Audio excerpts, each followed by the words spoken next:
નમસ્કાર વિદ્યાર્થી મિત્રો,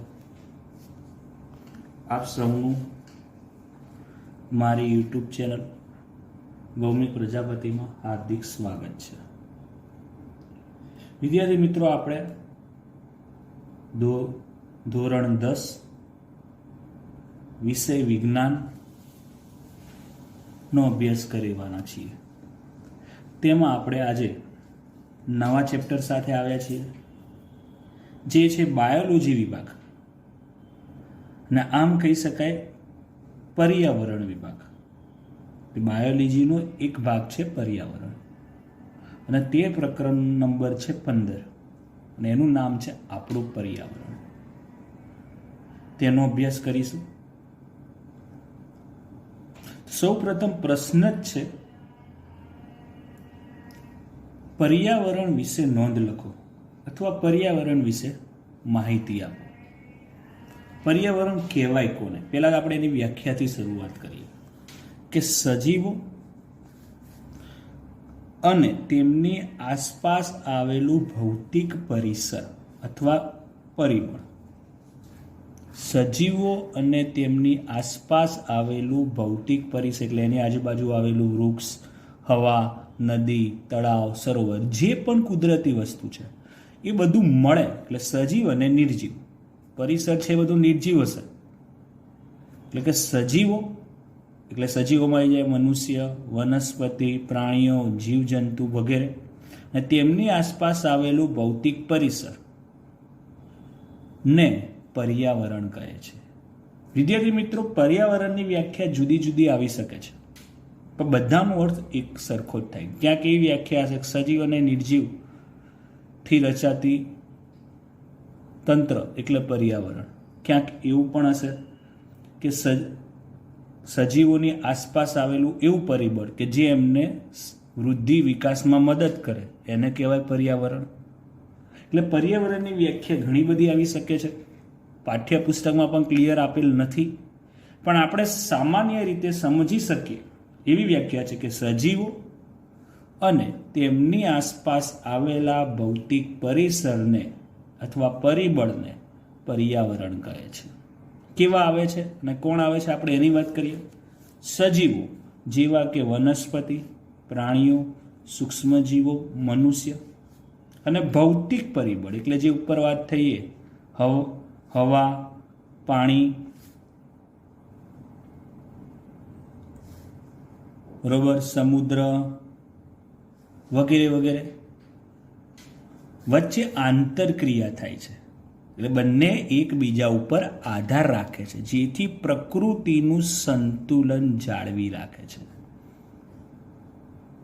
આમ બધા જૈવિક એટલે સજીવ, અજૈવિક એટલે નિર્જીવ ઘટકો એકબીજા ઉપર આધાર રાખે છે. પાઠ્યપુસ્તકમાં ફકરો આપેલ જ છે કે સજીવો જેવા કે વનસ્પતિ, પ્રાણીઓ, સૂક્ષ્મજીવો, મનુષ્ય અને ભૌતિક પરિબળો બધા એકબીજા વચ્ચે આંતરક્રિયા કરે છે, જેથી પ્રકૃતિનું સંતુલન જળવાઈ રહે છે. આમ બધા જૈવિક અને અજૈવિક ઘટકો એકબીજા પર આધાર રાખે છે. પછી આબોહવા એટલે વાતાવરણ, ભૂમિના પ્રકાર, જમીનના પ્રકાર, જે તમારા સમાજ વિદ્યામાં પણ આવ્યું હશે. ભૂતલીય પરિબળો, જમીન પરના અસર કરતા પરિબળો વિવિધ પ્રદેશોમાં બદલાતી રહે છે. જુદા જુદા પ્રદેશોમાં વાતાવરણ અલગ અલગ હોય છે, જુદા જુદા પ્રદેશોમાં જમીન અલગ અલગ હોય છે, જુદા જુદા પ્રદેશોમાં ભૂતલી એટલે પાણીની વ્યવસ્થા પણ અલગ અલગ હોય છે. ક્યાંક પાણીનું પ્રમાણ વધારે હોય છે, ક્યાંક પાણીનું પ્રમાણ ઓછું હોય છે. એટલે કે પર્યાવરણ દરેક વિસ્તારોમાં પણ કેવું હોય છે? અલગ અલગ હોય છે. વનસ્પતિ અને પ્રાણીઓ પર્યાવરણમાં જ જન્મે છે, એ ત્યાં જ રહે છે, અને એ વાતાવરણને, એ પર્યાવરણને શું થાય છે? અનુકૂલિત થાય છે. અનુકૂલિત થવું એટલે કે એને આજુબાજુના વાતાવરણને એડજસ્ટ થવું. સ્વાભાવિક વસ્તુ છે. આપણો જન્મ ગુજરાતમાં થયો છે, તો આપણે અહીંના વાતાવરણને અનુકૂળ થયા છે. આપણી ભાષા પણ ગુજરાતી થઈ છે, આપણી રહેણી કરણી પણ એ રીતની થઈ છે. આપણે કોઈ વિદેશમાં જન્મ થયો હોત તો ત્યાંની આપણે રહેણી કરણી જેવા થઈ ગયા હોત.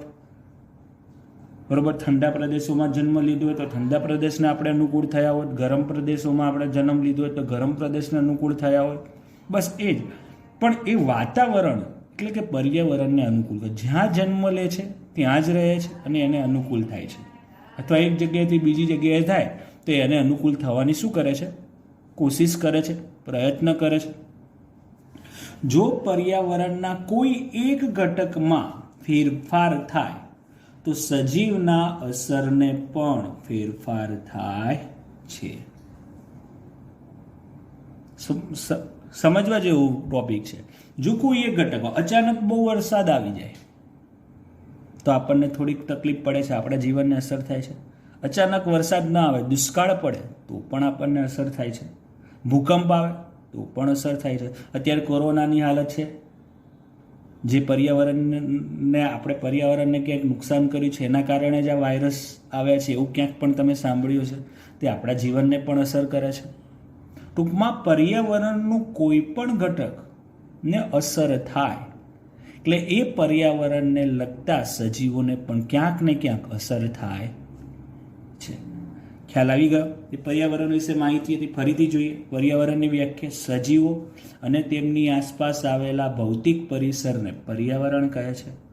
સજીવો જેવા કે વનસ્પતિ, પ્રાણીઓ, સૂક્ષ્મજીવો, મનુષ્ય અને ભૌતિક પરિબળ બધા એક વચ્ચે આંતરક્રિયા થાય છે, જેથી પ્રકૃતિ એટલે પર્યાવરણનું સંતુલન જાળવી રાખે છે. આમ જૈવિક અને અજૈવિક, સજીવ અને નિર્જીવ એકબીજા પર આધારિત છે. આબોહવા, ભૂમિના પ્રકાર, ભૂતલીય પરિબળો વિવિધ પ્રદેશોમાં બદલાતી રહે છે, એટલે જુદા જુદા પ્રદેશોમાં પર્યાવરણ જુદું જુદું હોય છે. વનસ્પતિ અને પ્રાણીઓ પર્યાવરણમાં જ જન્મે છે, રહે છે અને એને અનુકૂલન થાય છે. પર્યાવરણના કોઈ એક ઘટકમાં ફેરફાર થાય તો સજીવોના સામાન્ય અસર જીવનને પણ અસર થાય છે. કમ્પ્લીટ છે. હવે આપણે જોઈએ નેક્સ્ટ ટોપિક.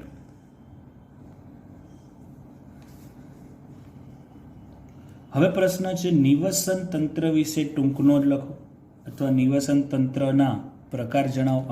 આમાં જ છે. નિવસન તંત્ર એટલે શું?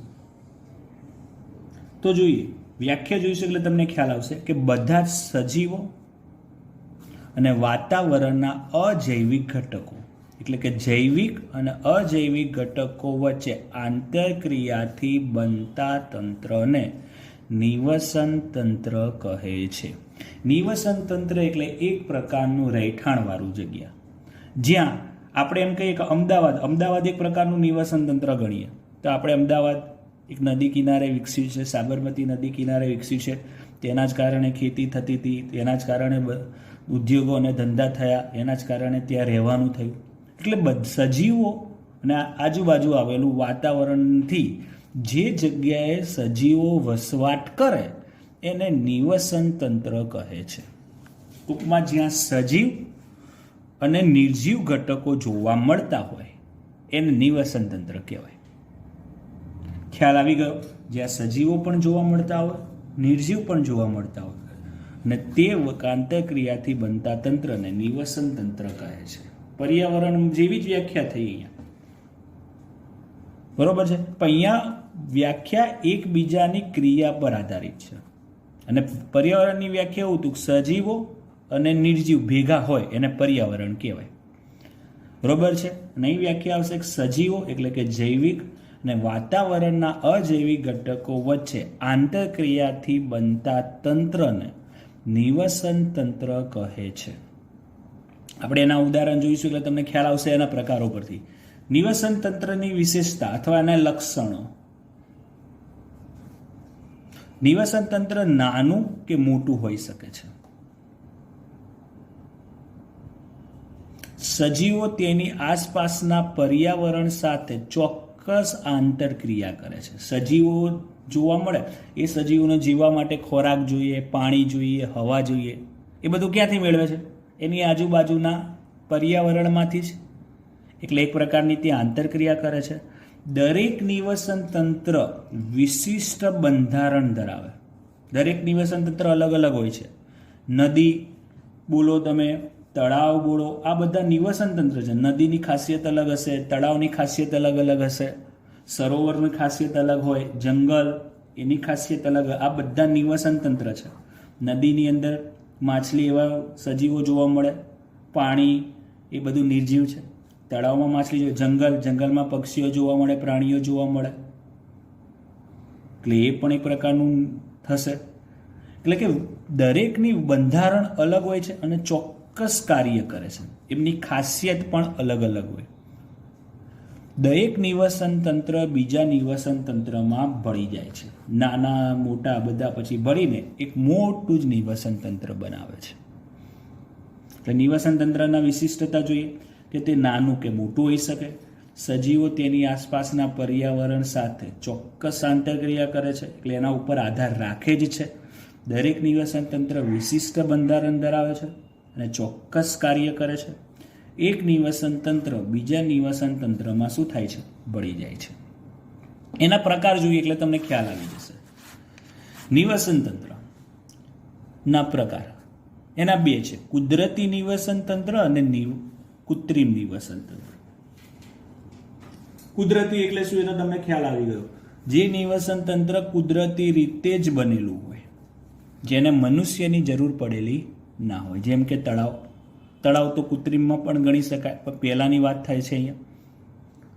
સરોવર, રણ, જંગલ, મહાસાગર વગેરે આ બધા નિવસન તંત્ર છે. તળાવ નાનું કહી શકાય, સરોવર નાનું કહી શકાય, રણ મોટું હોય તો મોટું નિવસન તંત્ર, નાનું હોય તો નાનું તંત્ર. જેમાં એક હતું વિશિષ્ટ બંધારણ. રણ માટી, રણોની ખાસિયત અલગ છે, સરોવરની ખાસિયત અલગ હોય, જંગલની ખાસિયત અલગ હોય, મહાસાગરની ખાસિયત અલગ હોય. એટલે ટૂંકમાં બધા કેવું બંધારણ ધરાવે છે? વિશિષ્ટ બંધારણ ધરાવે છે. એની અંદર જે રહેતા સજીવો હશે એમનો ખોરાક, એમની જરૂરિયાત પણ કેવી હશે? અલગ અલગ હશે. એટલે કે ચોક્કસ કાર્યો પણ એમના કેવા છે? અલગ અલગ છે. એટલે એના લક્ષણ સાથે હવે તમને ખ્યાલ આવી ગયો હશે, બરોબર. રણમાં રહેતા પર્યાવરણ હશે, રણમાં રહેતા સજીવો હશે, એમને ખોરાકની આંતરક્રિયા અલગ હશે. જંગલમાં રહેતા સજીવો હશે, એમની પણ ખોરાકની આંતરક્રિયા અલગ અલગ હશે, બરોબર. એટલે ફરીથી આપણે જોઈએ કુદરતી નિવસન તંત્ર, કે જે નિવસન તંત્ર કુદરતી રીતે જ બનેલું હોય તેને કુદરતી નિવસન તંત્ર કહે છે. ઉદાહરણ તળાવ, સરોવર, રણ, જંગલ, મહાસાગર વગેરે. એ નાનું મોટું હોઈ શકે. કૃત્રિમ નિવસન તંત્ર, માનવ દ્વારા રચિત નિવસન તંત્ર. માનવ દ્વારા રચિત નિવસન તંત્રને કૃત્રિમ નિવસન તંત્ર કહે છે. આ નિવસન તંત્ર મનુષ્ય કુદરતી સંતુલન જાળવવા માટે ઉર્જાનો ઉપયોગ કરે છે. કારણ કે મનુષ્યએ બનાવ્યું હોય એટલે મનુષ્યની એનર્જી એમાં શું થઈ હોય? વપરાયું હોય. જેમ કે ખેતર એક પ્રકારનું નિવસન તંત્ર છે. એમાં તમે બીજ વાવો છો, એ જમીનમાંથી પોષક તત્વો મેળવે છે, મોટું થાય છે. બગીચો, માછલીઘર, ફળની વાડી વગેરે વગેરે જે નિવસન તંત્ર છે મનુષ્ય દ્વારા રચિત હોય છે. એને કેવું કહેવામાં આવશે? કૃત્રિમ નિવસન તંત્ર. ખ્યાલ આવી ગયો? કમ્પ્લેટ. નાનું હોઈ શકે, મોટું હોઈ શકે. અને આ કૃત્રિમ નિવસન તંત્રમાં મનુષ્યની શું વપરાય છે? ઉર્જા વપરાય છે. એનું વર્ગીકરણ આપ્યું છે. ખાલી વર્ગીકરણનો ચાર્ટ દોરો એવું પણ હોય. તો નિવસન તંત્રના બે ભાગ, કુદરતી અને કૃત્રિમ. કૃત્રિમના ઉદાહરણ આપ્યા ખેતર, વાડી, માછલીઘર વગેરે વગેરે વગેરે. કુદરતીમાં પાછા બે આવે, સ્થળજ અને જલજ. સ્થળજ એટલે જમીન પર, જલજ એટલે કે પાણીમાં. સ્થળજ પર આવે જંગલ, રણ, તૃણભૂમિ એટલે ઘાસવાળું. એટલે બરોબર છે. જલજમાં પાછા બે આવશે, મીઠા જળ અને ખારા જળ. મીઠા એટલે નદી, ઝરણા, સરોવર, તળાવ, આ બધા ઉદાહરણ છે એના. અને ખારા જળમાં આવે દરિયો, મહાસાગર વગેરે. એટલે આ જે તમે જંગલ, રણ, તૃણભૂમિ, નદી, ઝરણા, સરોવર, તળાવ, દરિયો, મહાસાગર, ખેતર, વાડી, માછલીઘર, એ બધા નિવસન તંત્ર છે. અને નિવસન તંત્રના પ્રકાર પણ હોય, કુદરતી અને કૃત્રિમ. કૃત્રિમના ઉદાહરણ આપ્યા છે. કુદરતીના પાછા બે, સ્થળજ અને જલજ. જલજના પાછા બે, મીઠા જળ અને ખારા જળ. આમ નિવસન તંત્રની અહીં ટૂંક નોંધ પૂરી થાય છે. હવે નેક્સ્ટ જોઈએ, નિવસન તંત્રનું એક ઉદાહરણ છે, સમજવા માટે જોઈએ આપણે. પ્રશ્ન એવો છે કે બગીચાને નિવસન તંત્ર શા માટે કહે છે? સમજાવો. અહીંયા પર શબ્દ લખવાનો રહી ગયો, શા માટે કહે છે સમજાવો. તો પહેલા આપણે નિવસન તંત્રની વ્યાખ્યા જ અહીં કીધું છે કે નિવસન તંત્ર એટલે સજીવ અને તેની આસપાસના પર્યાવરણ સાથે થતી આંતરક્રિયા. નિવસન તંત્ર એટલે સજીવ અને તેની આસપાસ આવેલા પર્યાવરણ સાથે થતી આંતરક્રિયાથી બનતું તંત્ર. હવે અહીંયા પેલા સજીવ કોણ છે અને એની આજુબાજુ પર્યાવરણથી શું ક્રિયા કરે છે એ જોઈએ. તો બગીચામાં જુદી જુદી વનસ્પતિ હોય, ગુલાબ, સૂર્યમુખી, મોગરો, ઘાસ ઉગતું હોય.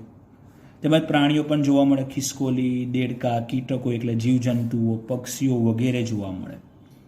અને આ એકબીજા ઉપર આધાર રાખે. પક્ષીઓ કીટકો ખાય, બરોબર, કીટકો ફૂલોમાંથી રસ ચૂસતા, એટલે દરેક એકબીજા ઉપર શું છે, સંકળાયેલા છે. કોઈને એક બીજા વગર ચાલતું નથી.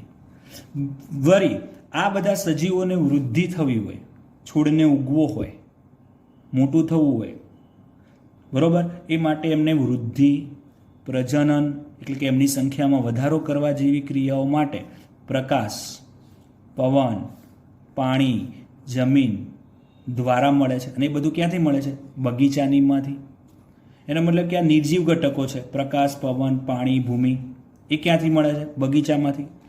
સજીવો છે એ બધું ક્યાંથી મેળવે છે? અહીંયાથી. આ બધું કોને આપે છે? આમને. એટલે બંને એકબીજા સાથે શું કરે છે? આંતરક્રિયા. આથી બગીચો એક પ્રકારનું શું છે? નિવસન તંત્ર.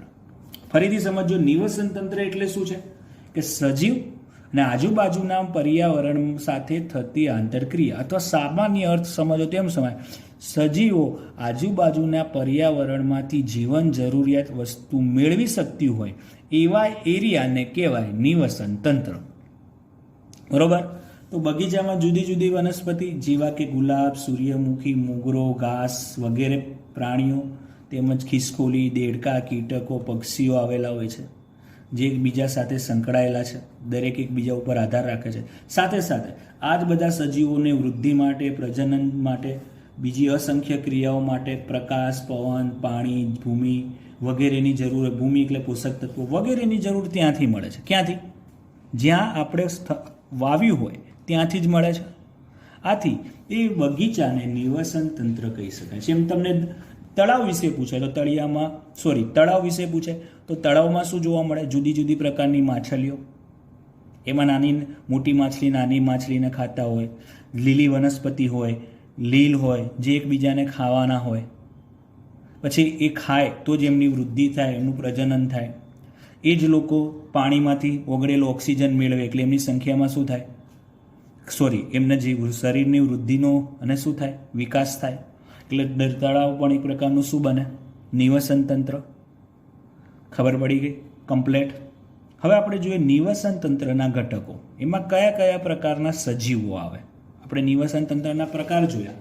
હવે એમાં કેવા ઘટકો, કેવા સજીવો જોવા મળે એની વાત કરીએ.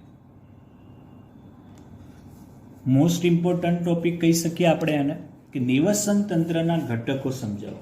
નિવસન તંત્રના મુખ્ય બે ઘટક છે. ચાર્ટ યાદ રાખજો, પછી આપણે આ બધાની વ્યાખ્યાઓ જોઈશું.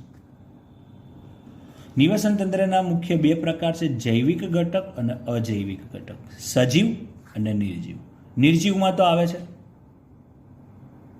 ભૂમિ, પ્રકાશ, વરસાદ, ભેજ, પવન વગેરે. ભૂમિ અજૈવિકમાં આવશે ભૂમિ, પ્રકાશ, વરસાદ, ભેજ, પવન વગેરે. જૈવિક ઘટકો.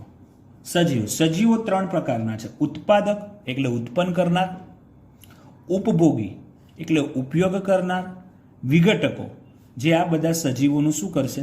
નાશ કરે એવા. ખ્યાલ આવી ગયો? ઉત્પાદકોનું મેં અહીંયા ઉદાહરણ આપ્યું છે લીલી વનસ્પતિ. તમે ચાર્ટમાં, વર્ગીકરણમાં ચાર્ટમાં તમે ઉદાહરણ ન લખો તો ચાલે, પણ અહીંયા મારા ચાર્ટ સાથે સમજાવવા માટે મેં લખ્યું છે લીલી વનસ્પતિ. વિઘટકો પહેલા જોઈએ. જે વિઘટન કરે, જે આ બધા સજીવોનું શું કરશે? મોટા અણુમાંથી નાના અણુ બનાવે, એમાંથી પોષક દ્રવ્યોને દૂર કરે. બેક્ટેરિયા અને ફૂગ જેવા વગેરે વગેરે. આપણે 9મા ધોરણમાં ચક્ર ભણીને આવ્યા છીએ એટલે તમને ખ્યાલ આવી જશે થોડો ઘણો. ઉપભોગી ઉપયોગ કરનારા, આ ઉત્પાદનને ખાનારા સજીવો. લીલી વનસ્પતિનો ખોરાક તરીકે ઉપયોગ કરનારા પણ જુદા જુદા પ્રકાર છે. તૃણાહારી, માંસાહારી, મિશ્રાહારી અને પરોપજીવી, જે આપણે ભણી ચૂક્યા છીએ ચેપ્ટર 6માં.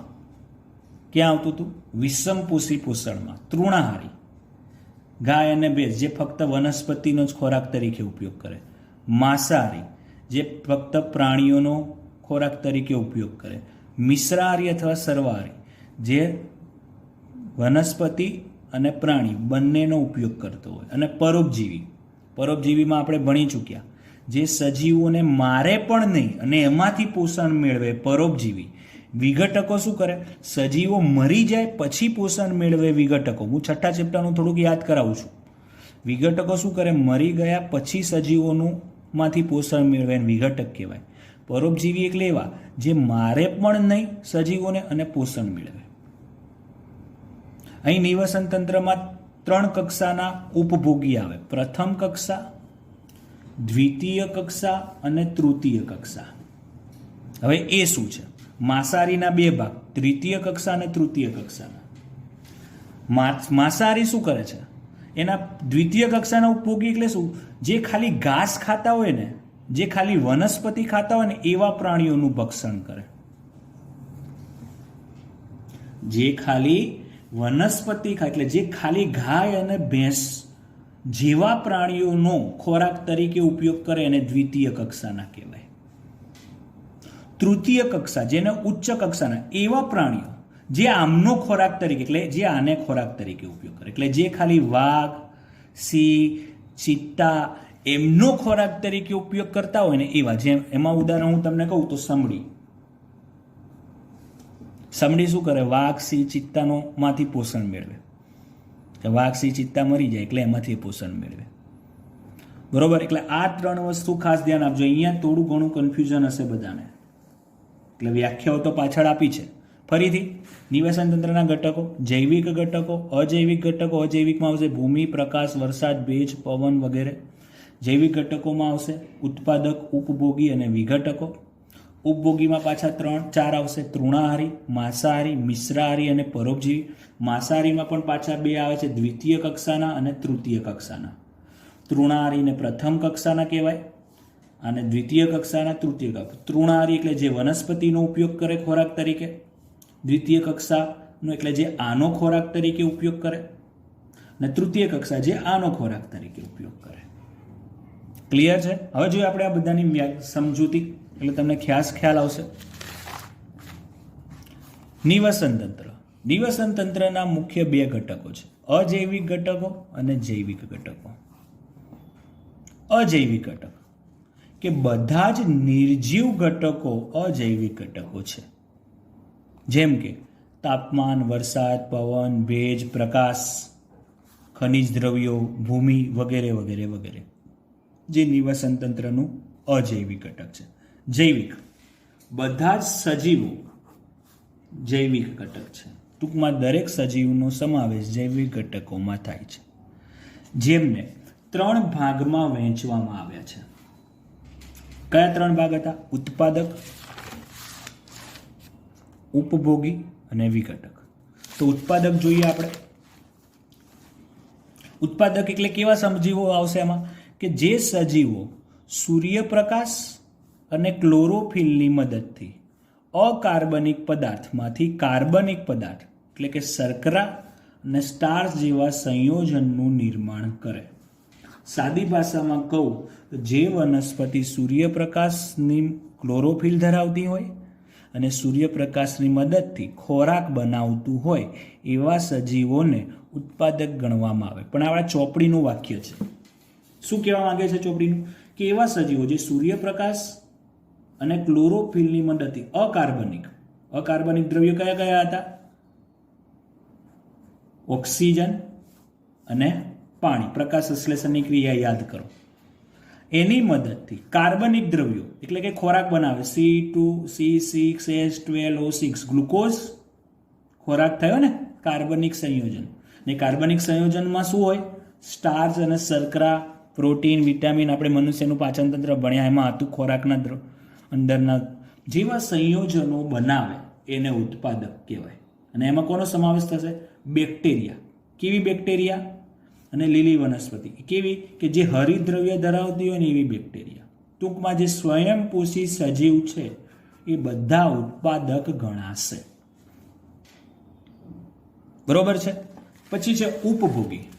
ઉપભોગી એટલે ઉપયોગ કરનાર. હવે આ લીલી વનસ્પતિ આપણે જે ભણ્યા એનો ખોરાક તરીકે ઉપયોગ કરનાર ઉપભોગી કહેવાય. કે ઉત્પાદકો દ્વારા ઉત્પાદિત ખોરાક પર પ્રત્યક્ષ અથવા પરોક્ષ રીતે, આપણે પ્રત્યક્ષ છીએ, આપણે એમાંથી ડાયરેક્ટ ફળ ફ્રૂટ તોડીને વનસ્પતિમાં ખાઈ શકીએ, ને આપણને કોઈ પ્રાણી ખાય તે પરોક્ષ થયું. એટલે એ વનસ્પતિના પોષક દ્રવ્યો મારામાં આવ્યા, પછી મારામાંથી પોષક દ્રવ્યો એનામાં ગયા, એટલે પરોક્ષ રીતે નિર્ભર હોય તેવા સજીવને ઉપભોગી કહે છે. જેમાં વિષમપોષી સજીવ અને ક્લોરોફિલ વિહીન એટલે ક્લોરોફિલ વગરના સજીવો આવશે. ઉપભોગીના 4 ભાગ છે જે આપણે અહીં જોયું: તૃણાહારી, માંસાહારી, મિશ્રાહારી અને પરોપજીવી. તૃણાહારી જે પ્રથમ કક્ષાના ઉપભોગી છે, જે આપણે અહીંયા લખેલું છે. બરોબર છે. જે લીલી વનસ્પતિનો ખોરાક તરીકે ઉપયોગ કરે બધા તૃણાહારી, જે પ્રથમ કક્ષાના ગાય, હરણ, ભેંસ વગેરે. માંસાહારી જે અન્ય પ્રાણીઓનો ખોરાક તરીકે ઉપયોગ કરે. પણ એમાં પાછા 2 ભાગ હતા માંસાહારીમાં: દ્વિતીય કક્ષા અને તૃતીય કક્ષાના. જે ફક્ત તૃણાહારી પ્રાણીઓનું ભક્ષણ કરે એ દ્વિતીય કક્ષાના ઉપભોગી. બરોબર છે. જે માંસાહારી પ્રાણીઓનું ભક્ષણ કરે એ આવશે તૃતીય કક્ષાના. આમાં તમારે ગણવું હોય તો વાઘ, સિંહ એવા આવશે. ને આમાં તમારે ગણવું હોય તો સમડી. કમ્પ્લેટ ખ્યાલ આવી ગયો.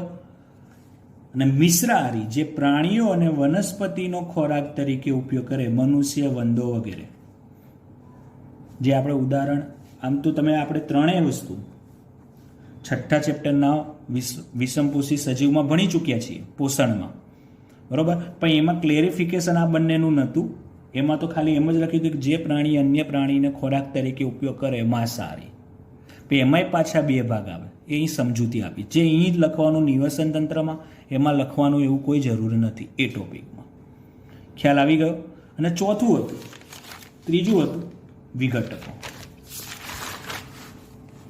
ચોથું હતું પરોપજીવી.